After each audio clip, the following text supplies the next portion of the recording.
Turn it over to Don Ingrassilino. Thank you. Most people just know me as Donnie. I have no problem with that. I'm actually going to take my jacket off to be a little more comfortable. If you don't mind, I'm going to talk animated and be in the front because I'm going to teach you real. I'm going to teach you how this works and what your kids are going to do. Well, no doubt. A little bit about myself, real quick. I have 20 years in law enforcement. I started right out of college at 21 years old with the federal government. I was a federal agent. I had a great job at 21. I pretty much traveled the world on the government's dime. I did fugitive deportations and special operations out in Newark.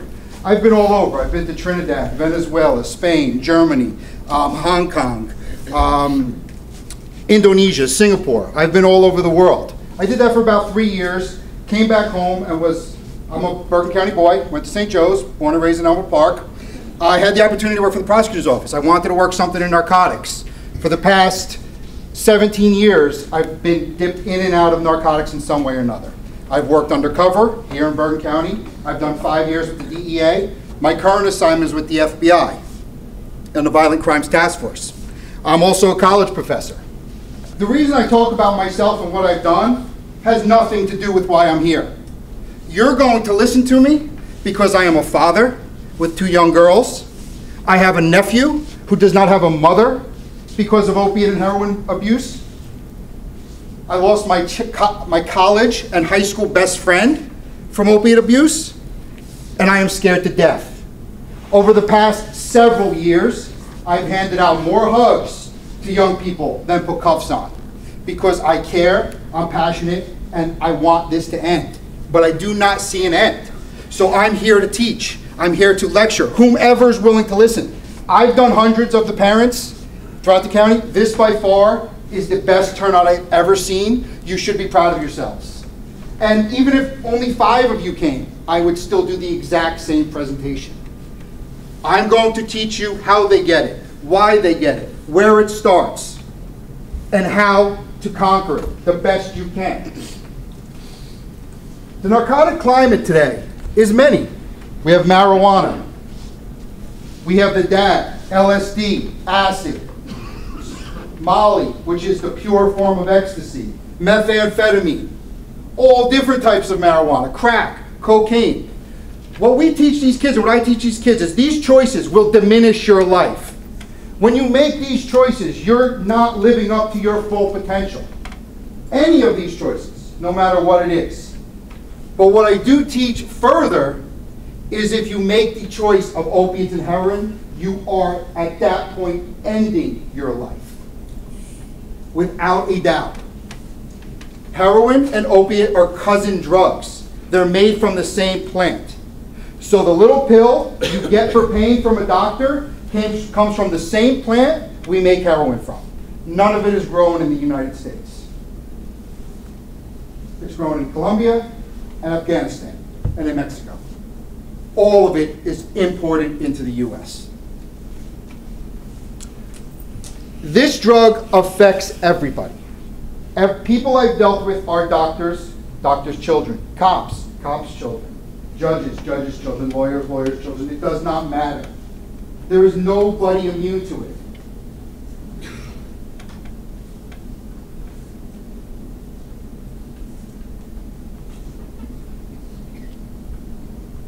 Everyone that comes into our office gets spoken to by one of the detectives.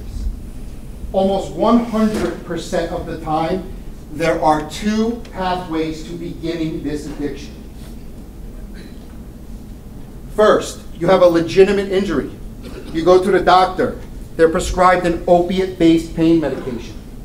That's where it starts. A sporting injury, a car accident. We have heroin addicts in Bergen County that had a tooth pulled at a dentist and now are addicted to heroin. How many of you can say we can fight that? You can't. We have to think of other ways. Secondly, experimentation. Parties. They're called farming parties. Not F-A-R-M, P-H-A-R-M. Pharmaceuticals. Everyone who goes to the party brings a pharmaceutical, a pill.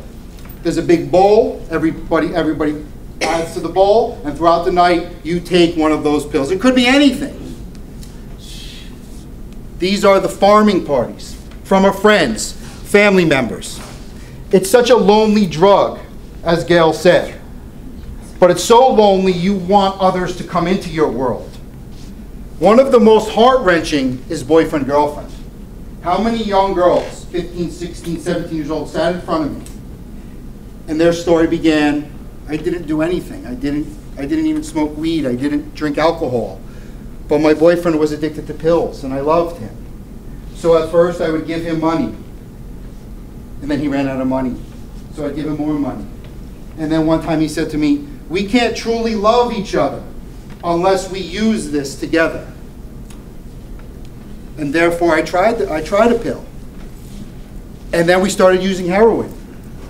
And what do you think my next question is? Where is he now? Where is she now? That's when the tears come down. It's been 6 months. Haven't seen him, haven't seen her. They overdosed. The stories are all the same. All the same routes. Nobody comes in and says, yeah, I woke up this morning and I went to Patterson and said, hey, it's Wednesday, I might try heroin. It doesn't work that way. These are the stories. This is what we encounter every day. Don't pay much mind to what they are. Just understand there's codeine, morphine, methadone, fentanyl, oxycodone hydrochloride, hydrocodone, roxicet, oxymorphone, Percocet. I can go on and on and on. They're misused for the euphoric and sedative effects. Affects the brain's tolerance to pain. Understand the pill does not cure the pain. It tells the brain, forget about the pain. Doesn't cure it. That's what I tell the young athletes. You don't need those pills because you want to get back on the field. Cure what's the problem. Endure that pain with a Tylenol, an aspirin, something. Endure it and heal. Heal properly. Just some of the pictures. So when you start with a pill, you're given a prescription from a doctor. You take a pill on a Saturday night at a party. You might not take another pill for a couple of days. But the next time that pill comes around, you're going to remember, wow, I met that cute boy at the party Saturday night. I met that good-looking girl at the party on Saturday night, and that party was fun. So it must have been because of this pill. So I'm going to try it again. Then you try on a Wednesday or next Saturday. Then you need it on a Sunday. Sooner or later, it's every day. On the street, it costs $1 per milligram. What that means is a 20 milligram pill costs $20. 40 milligram pill costs $40. You buy a couple extra, maybe they'll knock down a little bit of price. Sooner or later, you're not doing 1 pill a day. You're doing 5 a day. I've met an individual who did 40 Percocets a day, and his friend did 20 Oxycontins a day. They worked for their drug dealer and handed them their checks from their actual jobs just to pay for what they did every day. So what happens when the doctor's not filling your script anymore? When you need 5 pills a day and you don't have $100 a day, $200 a day. Heroin is $4 a hit, $4 a bag. You guys do the math. $40 for a pill at 40 milligrams or $4 for a better hit. Where's your child going to go? Where are you going to go? You're addicted to opiates. You're addicted already to heroin. You can't sit there and say, you know what, I'm not going to do heroin. I don't have money for opiates, but maybe I'll just choose another drug. You're already addicted. You already have that withdrawal. You're already feeling the pain. And I don't call it pleasure, it's pain. And I'll tell you why, and I'll explain why. What is it called? H, dope, diesel, D, buns. A bundle is 10 bags. A brick is 50 bags. I put that out there so you guys hear different terms. I'm going to show you pictures, and I'm going to explain what each picture means. It's snorted, injected to the vein, injected to the muscle, smoked. You want to know what the Patterson dealers do now with heroin? They give free samples of crack. Free samples. So now you're going home, you're using your heroin, you're not saying no to crack, then you're using crack. So now they're making people addicted to crack as well. Free samples. It's white, off-white to tan or brown powder, packaged in small wax paper folds, which I have wax paper folds I will show you. Look at what we're looking at here. Up top, what do we have in the far left corner? These are heroin packets. It's stamped with a Jordan. In the middle it says Hot Shot. For the ladies they have Chanel, Gucci, Louis Vuitton. For the men they have Call of Duty. During the election there was Trump, Hillary. Why do they do this? We're all adults here. Do we look at them and say, shit, I need some of that? No, it's for children. It's for children so they can Snapchat.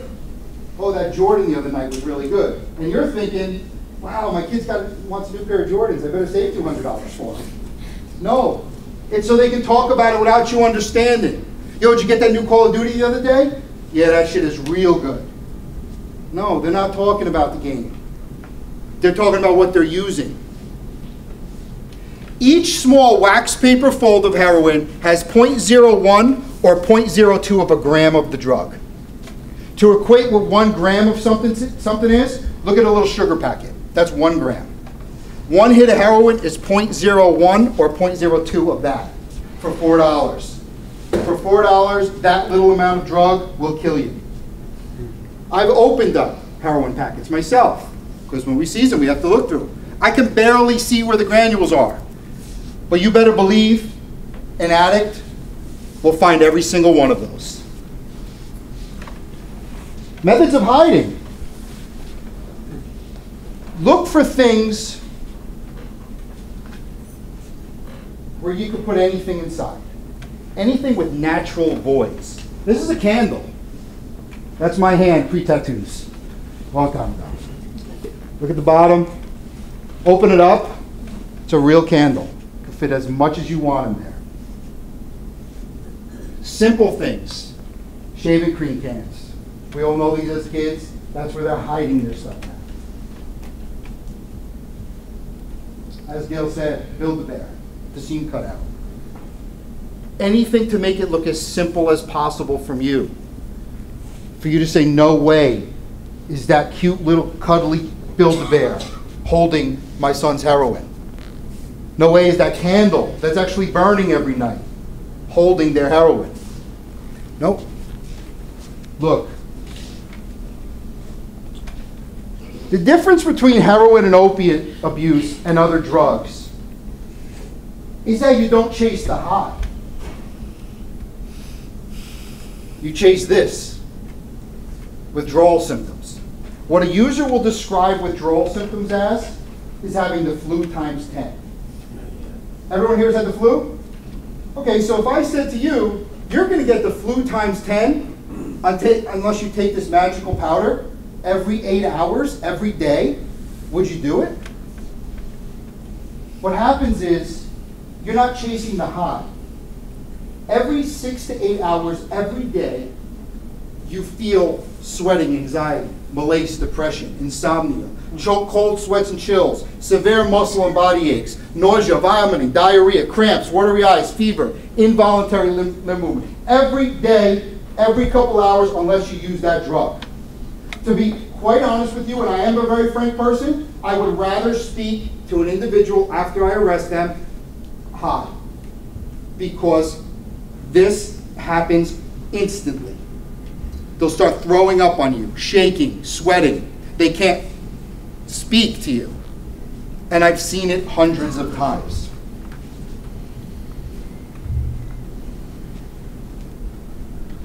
They chase this every day. That's why they wake up before school. They have to go before school at 5:30, 6:30, 7 o'clock in the morning. They go at lunchtime. They go after school, after work. So when do the drug dealers at Patterson set up? They set up at 5:30, 6 o'clock in the morning. They shut down for a couple hours after everyone's in school, come back at lunchtime, after school, and around dinner time. And then they do their own thing at night. They have a business. It's a business. They know the hours of operation, and so do the children.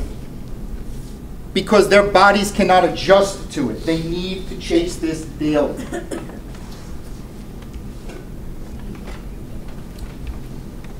Along with the drug use, you have a heavy cost of addiction. I did Glen Rock School a couple of weeks ago for the freshmen. I've done many schools this semester. And I try to hit on certain things for each kid. But for example, when we deal with the thefts and burglaries, when cars are getting broken into, if there's a rash in town, we'll go to the local user. Well, no, that's why. Because they will do anything for that money. They have to. Assault, use of weapons, trading cherished or personal items for payment. We had a young girl give her mom's Mercedes to her drug dealer until she could come back to pay for her bill. Do you think what they did for that 3 days with that car? They just put it aside and said, okay. No, absolutely not.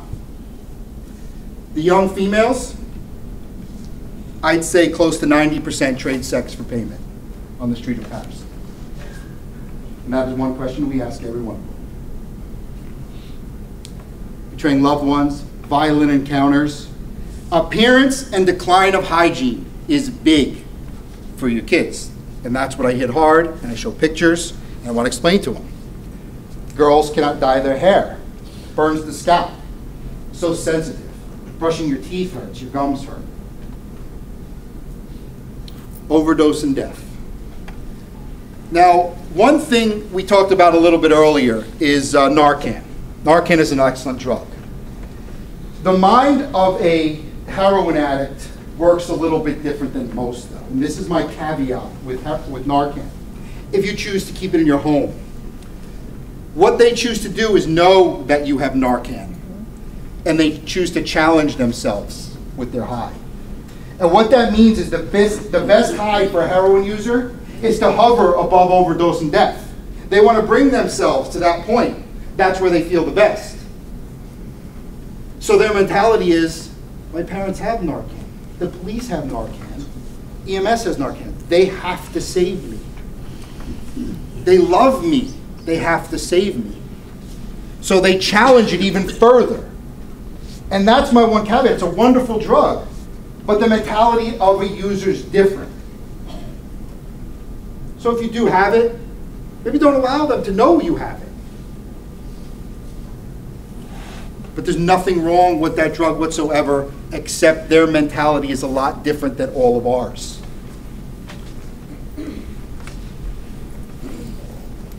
And going into the mentality, these are actual user text messages. I'm broken, I'm like deadly sick. I'd kill for a bag. Let me think about it. I only have 4 bags. I'll let you know in like 15 minutes. You'll have my money. I'm so sick, please. Go to D. His number is, well, obviously we took the number out. Okay, sounds good. If you go to D, be careful. His bags are cut with fentanyl, a lethal drug. Those bags are deadly. They're the ones that Heather did before she died. Mentality of a user, a lot different than ours. What do you think the response is? Okay. LOL, thank you. Thank you. Yeah. They're no longer with us. They didn't heed the warning that fentanyl kills, that those bags kill. That's where the mentality changes from many other drugs out there. Some before and after photos I like to show the kids. Just 2 years.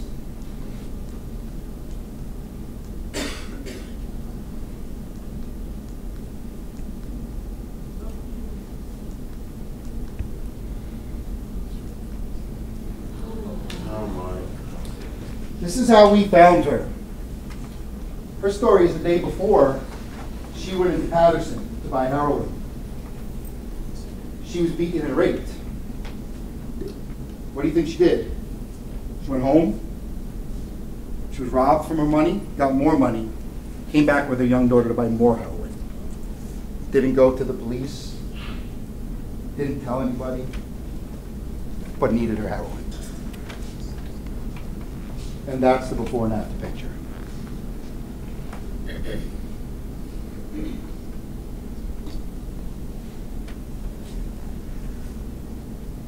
As well as Gail, we have Patty who comes along and speaks with me as well. I do have the privilege of speaking with both of them. I'm astonished for them every time they get up. It warms my heart to listen to their story. It's powerful. I try to, this is pretty much an abbreviated version of what I give to your kids. But they're very powerful. We also have young addicts that come and speak with us as well. And it's very important to hear them. I have a lot of children come up to me afterwards, talk to me. I've had, on 3 occasions in schools, 3 kids, 2 young girls and 1 young boy, all 3 were 15, approach me afterwards and tell me they need help. And that made my job all the more worth it, to get them help and to start moving along that. Right here we have, it's the simple thing of just wax paper folds. These are little things you look for. Obviously they're not filled with heroin, but this is it. This is what it's packaged in, each and every time. You'll see these on the ground. You might not even know what they are.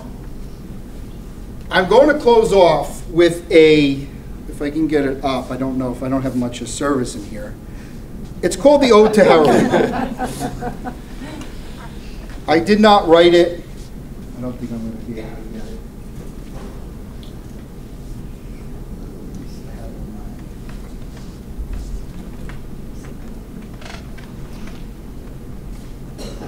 Nope, sorry. Got no service in here. But it's important that you understand that it starts very simple. You bring your child to the doctor, challenge your doctor if they're looking to prescribe opiates. If the child needs opiates, fine. Ask for 5, not 30. Go back after those 5 are done, the 10 are done. Have them reevaluate, because all it will start is from 1 pill. I really appreciate your attention, and like I said, I'm very proud of this community to come out in droves, because I've done hundreds. And no matter if it was 5, 50, 100, it's important. But you guys really impressed me. Thank you very much.